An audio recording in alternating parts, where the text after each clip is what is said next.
Hello everyone, we'll discuss COVID-19 today, so stay tuned. COVID-19 stands for Coronavirus Disease of 2019, also known as the SARS-CoV-2, which stands for Severe Acute Respiratory Syndrome caused by Coronavirus 2. Well, we all know it as COVID-19.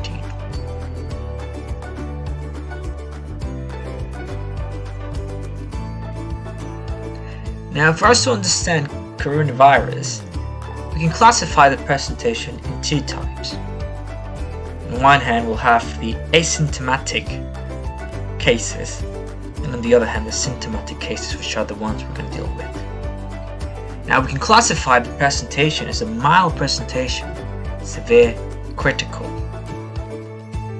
Usually, mild presentation will mean the patient will have a bit of shortness of breath, might or might not have mild pneumonia. This usually represents 80% of the cases.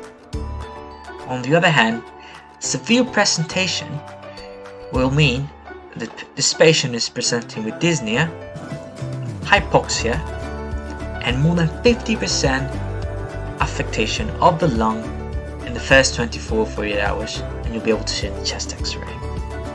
A critical presentation will mean this patient will go into respiratory failure, shock, and multi-organ dysfunction. This usually happens in 5% of the cases, whereas severe represents roughly around 50%. Yeah, that's 15%. Now, risk factors for complications are usually related to increasing age and some comorbidities. The most common ones are cardiovascular disease, diabetes, hypertension, COPD, cancer, CKD, obesity, and smoking. There's also some socioeconomic background and gender risk factors. It is known that male patients are more likely to have complications. The same happens for ethnic groups like Black, Hispanic, and South Asian population. Another important risk factor is lab abnormalities, especially when the patient is presenting with low lymphocytes or platelets, but also with increased or raised LFTs, LDH, CRP, ferritin, and IL-6, increased D-dimer, increased PT, signs of AKI, increased troponins, and increased CPK. There's also some viral risk factors. Patients who presented with complications in some studies that were found to have an increased viral RNA level. So we know that is associated to complications. There are some genetic factors.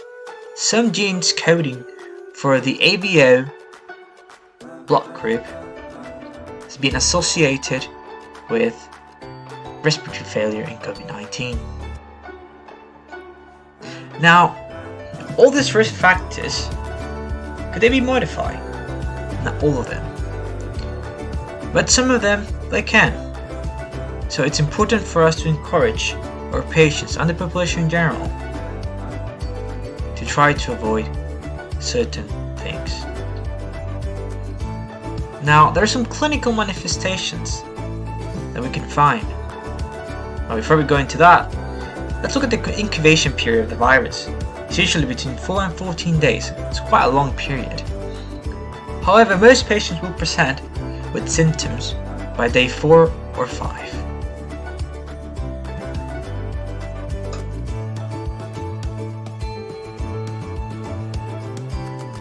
Now, most symptoms in mild presentation, at the beginning of the clinical picture, will be cough, usually dry or non-productive. Myalgias, quite common. Headache,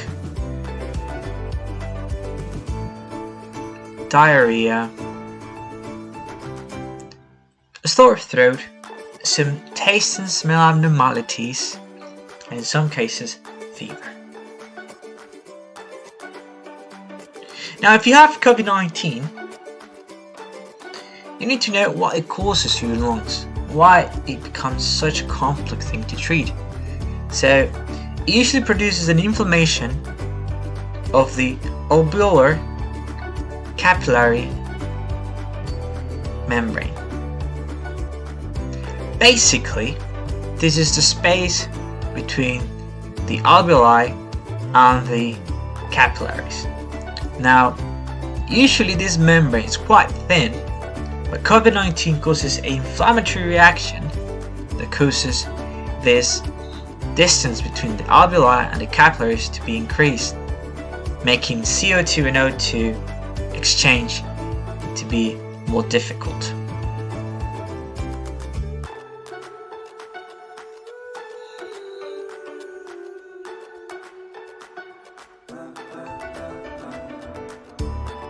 So, what if you have a mild case? What should you do? This means positive COVID-19, but not requiring any oxygen.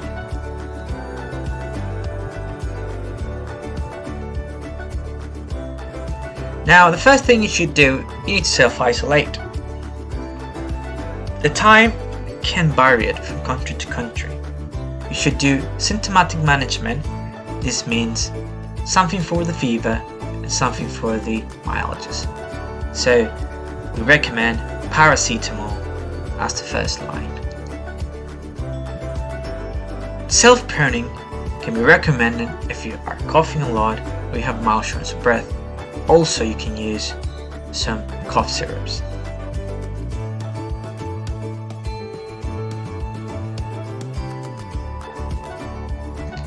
Now, if you have mild symptoms, does that mean super infection? No. Now, if you have risk factors in mild symptoms, that means you could develop a super infection. But should we use antibiotics, steroids, or anticoagulation at this point? Most studies say no, we shouldn't use either of them. Antibiotics shouldn't be used as a prophylactic treatment in COVID-19.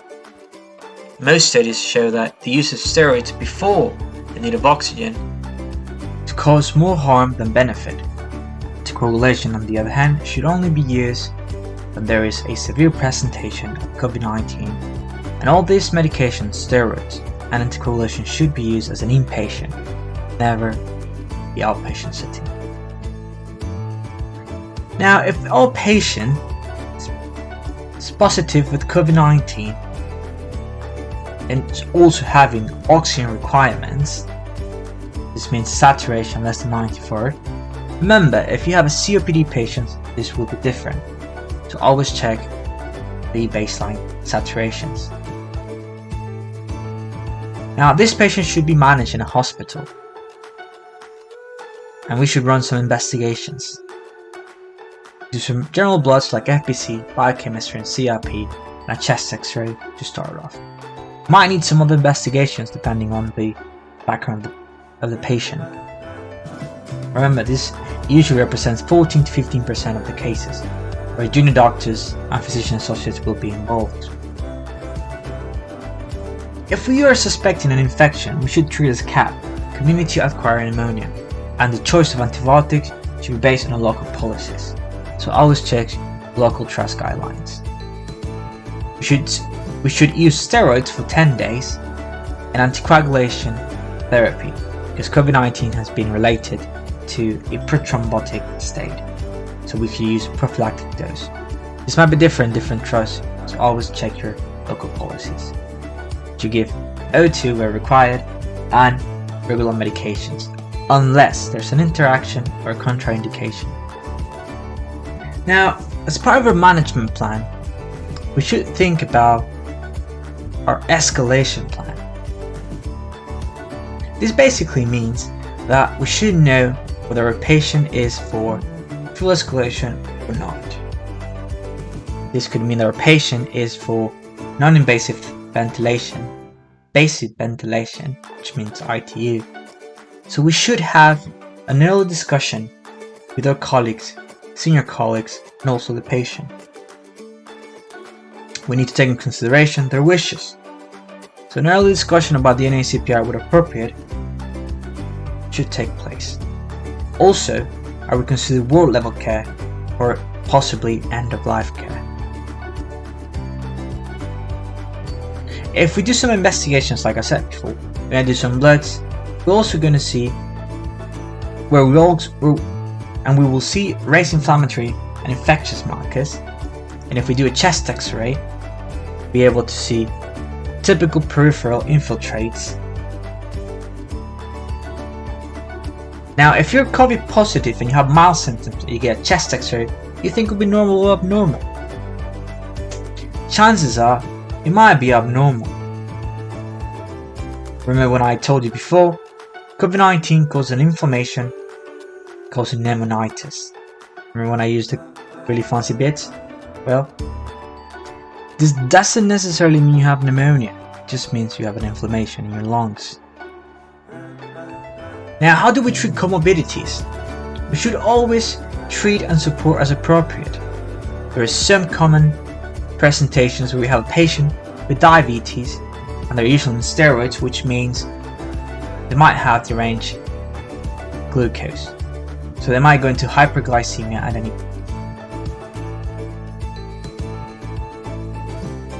Patients with COPD, they can be quite tricky because we need to know what are the SATs baseline levels for them. And if we wonder about PE, remember the dimer might be raised in COVID-19 regardless. So if you have a clinical suspicion and you feel this could be PE, then you should request a CTPA to rule it out and follow trust guidelines about treatment.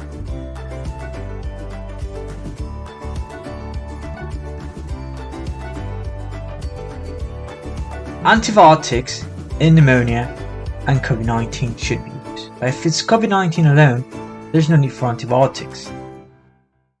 Steroids, on the other hand, if you have pneumonia plus COVID-19 and oxygen requirements, then it's okay, but if it's just COVID-19 alone, there's no need for steroids. Anticoagulation, if you have pneumonia, O2 requirements in COVID-19 should be used, but if it's just COVID-19 alone, there's no need for anticoagulation. So I hope you enjoyed today's video, and don't forget to like and subscribe.